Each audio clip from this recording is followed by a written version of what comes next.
What's going on, guys? Dommurino here. Got some good stuff today. Got some smartphone news, some gaming news, some news on some new electric cars coming out. Let's get into it.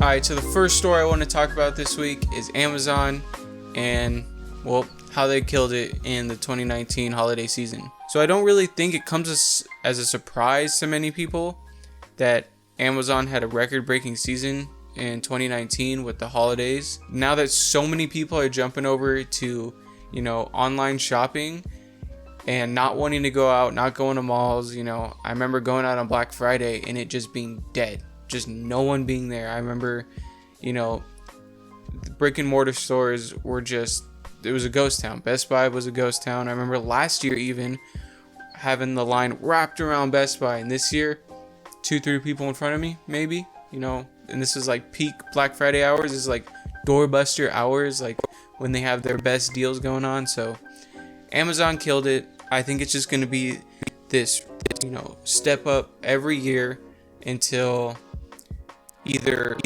someone that competes with Amazon, which is going to happen. Someone's going to come along and compete with Amazon. It has to happen. Or brick and mortar stores somehow find a way to lower their prices lower than Amazon, and that's the way they're going to compete. So moving away from Amazon, moving into some smartphone news, the Motorola Razr, the foldable phone they have, is going to be on sale February 6th. So if last year you were hyped about that, that's coming out. That it wasn't just something they showed, they're actually doing it. There's not much more news on the actual phone than what we already knew about. The biggest news that's coming out is the case, or the box that it comes in is going to be kind of cool. It's going to double as a carrying case and also as a non-powered speaker stand, so you can put it in, and I guess it's going to kind of make it sound a little bit louder. So if that's the phone you're looking forward to in 2020, wait no more. It's going to be out in a day or two from watching this video. So moving on into Samsung, the S20. So rumors are having it right now that the base model, just the Galaxy S20, is going to run for $850. That's the 128 gig, I believe, for $850, which honestly, thinking about the spec list that they're going to be putting into this phone, the 120 hertz, the big battery, the cameras, 4 cameras on the Ultra, I think it's only going to be 3 on the regular. It's not a bad price. The $850 I think is a fair price for what they're charging for this phone. It's not confirmed yet, but I think the specs and the pricing is all but confirmed at this point. So also with Samsung, they're doing their release on February 11th, their press conference, and there are also rumors about them announcing a new foldable, which is honestly the biggest thing I'm excited for, because the Galaxy Fold was the coolest phone of 2019 in my personal opinion. It kind of paved the way for these new things that are happening in foldable phone technology. And Samsung doing the second generation now, the second run of a foldable phone, they're going to have learned so much from that first one that this second one is going to be leaps and bounds better. And it's like when the first smartphones came out. You go back and you look at that first iPhone, it sucked. It didn't even have the front facing camera. It had just your basic back camera. And over the next 2-3 generations, it just got so much better because Apple learned so much. So I kind of wanted to get into something regarding Apple. I know Apple and Nintendo have been affected by this. Obviously, it's no news to anyone that over in China right now, they're dealing with the coronavirus and it's affected them in many different ways. But I didn't want to talk about necessarily that aspect of it. I wanted to talk about how it was affecting technology. And Nintendo and Apple, those companies over there that are either have stores, like Apple has stores in China, have shut all their stores down, and Nintendo and Apple have also shut all production down. Obviously this is affecting the world economy because China is such a big economy that it's affecting everyone. And I'm interested to see how something like the shutdown of a factory for what has been almost 2 weeks now is going to have an effect down the chain, a month, 2 months, if there's going to be, a hard time getting a phone, because, you got to think Apple's going to be on this next release cycle. They might already be producing the next phone. it might have already hit production, so that may move things back. It's going to be interesting to see where this effect has a trickle down. So Hummer is making its big grand comeback, and I am shocked. I mean, this was the gas guzzling Hummer. This is the thing that, you know, people who drove Priuses were like, that thing is disgusting because of how much gas it, you know, sucks up. I always thought the Hummer was a cool concept. Would never buy one myself, but I do think it's cool that GMC has picked up the Hummer and is going to release it as a electric vehicle. We don't know too much about the vehicle yet. A couple months, about 3 months from now, they're going to have their full press conference release of it. We do know a few stats about it though.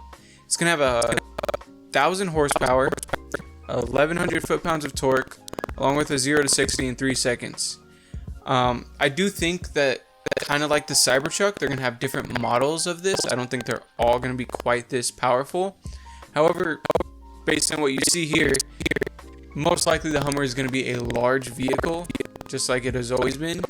And for them to get numbers like this out of it is going to be cool. It's going to be interesting, and I'm really excited because it's going to have that competition with, you know, it actually looks like it's going to be a competitor with Tesla and maybe the Cybertruck even. You know, for a long time, Tesla's been so dominant in this field of electric vehicles that no one's really challenged them. And I've been waiting for major car companies like Ford is now going to do their electric Mustang, and we have GMC coming in with the electric Hummer. This is what I've been predicting happening for years now, is that since Tesla's running this game by themselves, the electric car game, that other major companies like Ford and even, you know, Toyota and Honda, they're gonna have to step their game up. Now GMC's getting in it. You know, let's see who's next. But I do think it's cool. I think it's gonna push boundaries. It's also gonna push Tesla and Elon to go even bigger because, you know, he wants to be on top of his field. So it's just gonna push everything forward into some cool things, and I'm really excited about that. So moving away from the Hummer, I wanted to talk about something that a lot of people were disappointed in, but should be looking forward to now. So Nvidia's game service has finally left the beta. It was in beta for years. I want to say 5 or 6 years now. So with this, it's not quite like Stadia. You're not going to have to buy some big bundle, $120 bundle pack to start playing games and then buy games on top of that. Nvidia is really doing it better. You know, I was really hyped for Stadia. I thought Stadia was going to be something cool. I thought upon release, I was going to be able to go online and subscribe to like a Netflix type thing for $5 a month. And I was going to have a list of some like really good games to play. You know, Red Dead, Call of Duty, like probably more on the single player aspect, because I don't think it's quite ready to be, you know, competitive in a multiplayer like first person shooter. So yeah, I thought Stadia was a really cool concept. I thought Google was going to do it right. They dropped the ball on it. So we're going to have to see what Nvidia has to offer. I definitely think the way they're going about it is going to be the better version of the two. I definitely think already having your Steam library and not having to go and buy more stuff is going to be something that people like and are looking forward to. Because like I said, I definitely want to try, you know, playing a game on my MacBook Air, like going over to someone's house or going on a trip and being able to hop in, you know, play my Outer Worlds, you know, for a couple hours. This is going to change the way gaming is, and especially with stuff like 5G rolling out where internet connections are going to be so much better. So I definitely think it's going to be a game changer. Hopefully Nvidia is doing it the right way and pushing things forward.